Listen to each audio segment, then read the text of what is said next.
Welcome to the Foresight Health Roundup podcast, Foresight Health's podcast series for healthcare revolutionaries.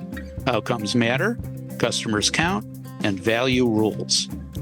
Hello again, everyone. This is Dave Burda, news editor at Foresight Health. It is Thursday, July 23rd. Last week, I told you I went on a GLP-1 drug for the first time to lose weight to treat my sleep apnea. This week, today, is National Vanilla Ice Cream Day. So this is how it's going to be. Last week, I invested $686 for my first 4 doses of Zepbound. Today, will I invest at $6.86 for a half gallon of premium vanilla ice cream at my local grocery store? Which one gives me the best return for my money? How hospitals invest their money is the topic of today's show, featuring Dave Johnson, founder and CEO, Foresight Health, and Julie Murchinson, partner at Transformation Capital. Hi, Dave. Hi, Julie. How you two doing this morning? Dave? I'm going from good to great, man. Excellent. You're moving the needle. Thanks. Julie, how are you? Wow, I'm not going from good to great, but I'm pretty good. It's been a good summer week. Can't complain. Yeah, you're progressing to great. That's great. Yes, let's put it that way. That's all right, good. Before we talk about hospital investment portfolios, let's talk more about ice cream. One of my favorite topics besides pizza. Dave, do you have a favorite flavor or brand? Salted caramel vanilla ice cream is a hands down favorite for me. Any place that has it, that's what I'm getting. That sounds good. Kind of like your payday bars, right? You got a thing there with exactly. Yeah, thanks. Julie, how about you? Do you have a favorite ice cream flavor or brand? Yeah, so for me, it's not really a brand thing, Dave, even though I do appreciate like a really good, creamy local Lopez Island. But I go one of 3 ways depending upon the season and just I think how hot it is. Either coffee and time of day. Coffee, chocolate, or mint chip. Yeah. My God, this is like a Michelin rating approach to ice cream. Yeah, very impressive. Ice cream serious business. Very sophisticated. Well, I'd do just about anything for a good pint of butter pecan from Oberweis Dairy here in Wheaton. And I'm not sure any GLP-1 has power over good butter pecan. So we'll see. This will be a real test. And we'll see how hospital investment portfolios did this year when we close the books on 2026 and head into 2027. But for now, we'll have to rely on a new study in health affairs by 2 researchers from the University of Chicago. They crunched 24 years worth of tax returns from 2,666 not-for-profit hospitals, and here's what they found. Their investment portfolios rose 56.6% from $189 billion in 2010 to $296 billion in 2023. Of that $296 billion, 2/3 were in publicly traded securities, and 1/3 was in other alternative securities like private equity, hedge funds, and venture capital. The average investment management fee paid per hospital rose 86.3% from $300,000 in 2010 to $559,000 in 2023. And there were dramatic swings in return during the study period, from a low of minus 16 in 2010 to a high of 113% in 2023. All of that led the researchers to ask 4 questions. 1, should tax-exempt hospitals be permitted to invest so aggressively in high-risk alternative assets? 2, should there be limits on the proportion of assets allocated to alternative investments? 3, should investment income be taxed? And 4, should hospitals be called upon to prove that the income from their investments supports their charitable mission? Dave, you're a reformed investment banker and a critic of hospital tax exemptions. How would you answer any of those questions? You pick the question. Well, not surprisingly, since I think all nonprofit hospitals and health systems should pay all taxes, I'll take number 3, should investment income be taxed? You won't be surprised my answer is an overwhelming yes, but let's take a journey to get there. The right way to frame this question is to delineate the different operating profiles of nonprofit and for-profit health systems. And the easiest way to do this is to think of nonprofit health systems as cash accumulators and for-profit health systems as cash deployers, accumulators versus deployers. So how does this prove itself out? All you have to really do is look at the credit metrics.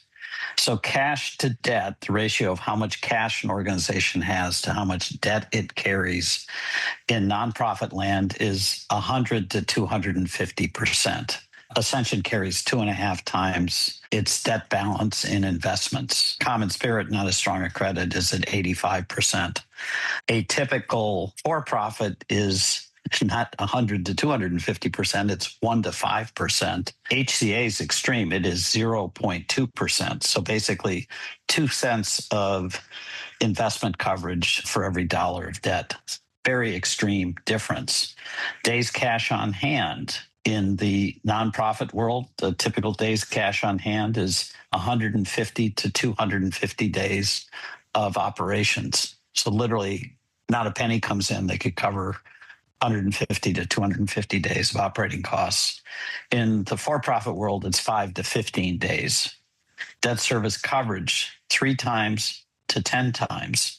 That's the ratio of cash flow to annual debt payments, interest and principal. In for-profit, 1.5 to 2.5 times, and debt to cash flow, sort of that same pattern. Nonprofits, it's 2 to 4 times less debt to its cash flow, and for-profits, it's 3 to 4.5 times. So how does this manifest itself in operations? Well, probably the most obvious difference is in the margins. Operating margins for nonprofit health systems tend to be -2 to 3%. For-profits tend to be 10 to 14%. And cash flow margins, when you take the operating margin and add back in depreciation, taxes, depreciation, and amortization, in nonprofit, they're 4 to 8%, and in for-profit, 18 to 20%. So much more operating profitability inherently built into the for-profit structure, in part because they have to pay taxes on their operations. And for many nonprofits, all of their margins, particularly operating margin, but also some with EBITDA margin, are coming from investments. Labor costs, much higher percentage of revenues or operating expenses in nonprofit health systems than in for-profit. So labor costs to revenues in nonprofit health systems, 52 to 58%. For-profit, 42 to 45%.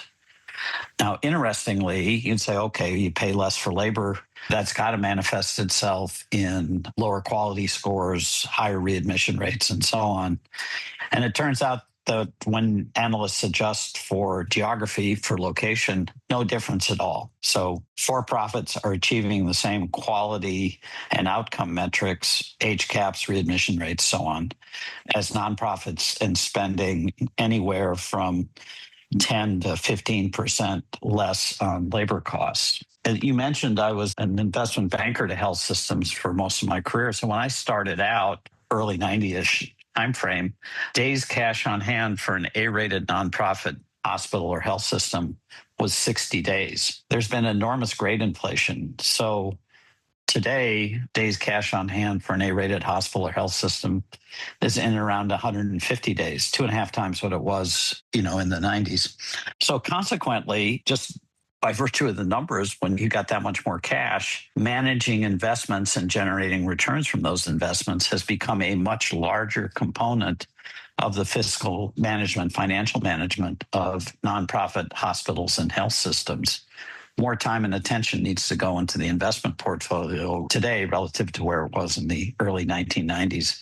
Is that really where we want management focusing its attention?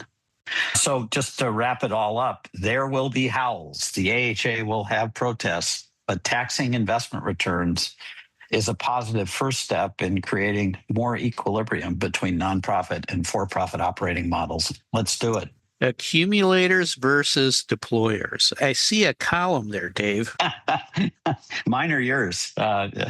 Yours. It's just, I'm a student. You're the teacher on this business. No, that was great. Thank you. Julie, any questions for Dave? So, Dave, I remember when banks went through this big shift where they separated investment banking from analysts.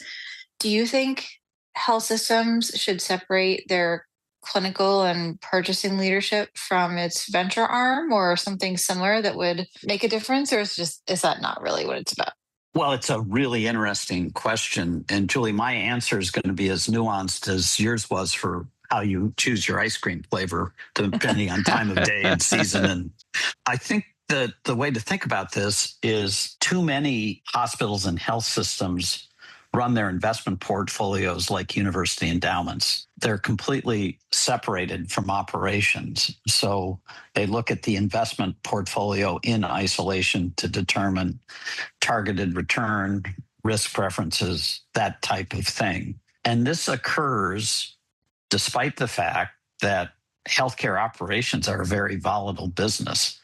So one of my mantras when I was a banker, and I continue to believe this should be true if I were running financial affairs for large health systems, I would want to see much more correlation between the investment portfolio and operations so that in the natural course of business swings, there would be a cash cushion from operations to cover the low periods in the business cycle.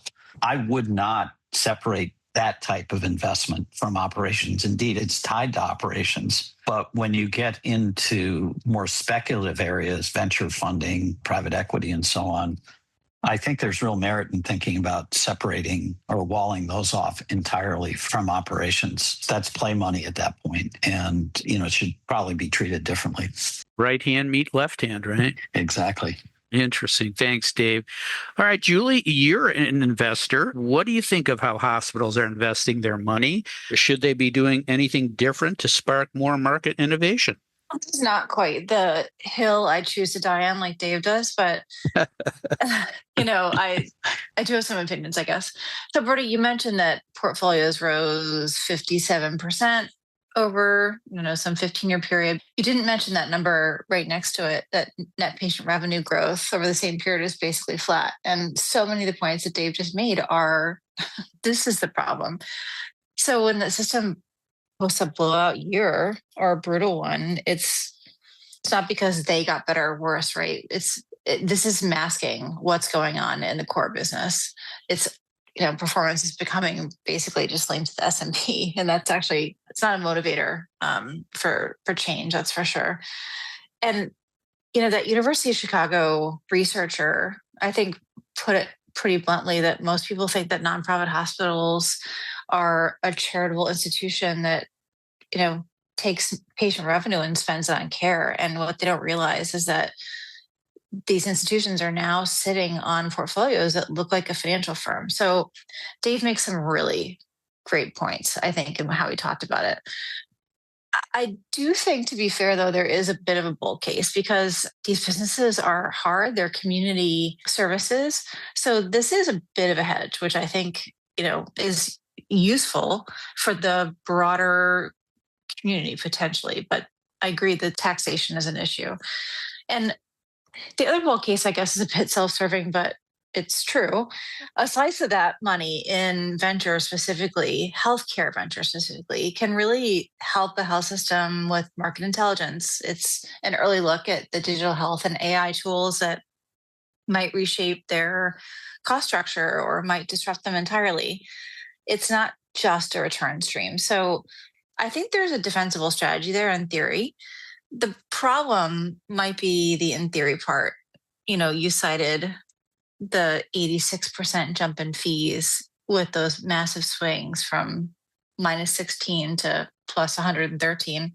And if you put all that together, it stops looking like a disciplined hedge. And it just looks like, fee extraction dressed up as a strategy. And with, from what I can tell, no disclosure requirements at all, right? So the devil's in the details in terms of what's wrong with some of the models that are being practiced today. And I do think the hospitals should be looking at doing something different to spark market innovation with this money. If you're going to be an LP anyway, you should be a strategic one and redirect, your asset allocation into mission aligned, either venture, care delivery infrastructure, things that move your own cost curve instead of, anonymous funds you don't control. So right now, hospitals are really LPs in other people's innovation, and they should be thinking about how do they fund their own with this money, and boards should be able to help, go there and prove it.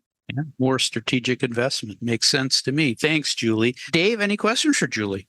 Yeah, Julie, great answer, particularly the idea of market intelligence and getting ahead of the curve and being more strategically offensive as the market shifts. All great points. But I do wonder about the trade-offs of a health system investing in companies and then needing a return from those companies. And there are kind of two sides to that, and I'd love to get your take on it. One would be the health system is the perfect incubator laboratory for testing out some of these technologies. And if they work, the company that succeeds within the health system gets the equivalent of a good housekeeping seal of approval and presumably can go market itself more broadly, generate a higher return, higher valuation, and so on, all for the greater good of the health system. On the other hand, you might